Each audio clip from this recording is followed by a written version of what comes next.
लक्ष्मी पूजा कार्तिक 3 गते परेको छ कि कार्तिक 4 गते परेको छ भनेर अधिकांश आमा बुवा दाजुभाइ तथा दिदीबहिनीहरूको मनमा जिज्ञासा र प्रश्न उठि नै रहेको छ होला।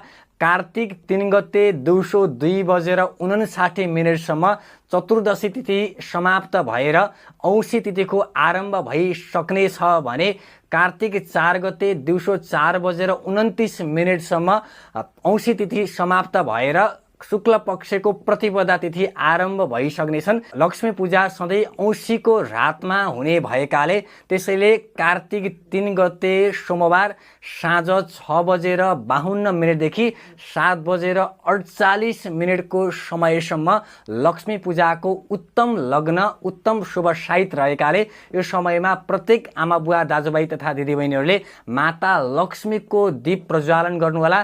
सँगसँगै माता लक्ष्मीको पूजा गर्नुभयो भने तपाईको घरमा सुख शान्ति समृद्धि आउनेछ भने माता लक्ष्मीको कृपा सधैँभरि परिरहनेछ र आकस्मिक धनलाभ धनवृद्धि पनि हुनेछ। कृपया जनचेतनाको लागि भिडियोलाई धेरै सेयर गर्नुहोला। जय महाकाली, जय महालक्ष्मी, जय महासरस्वती।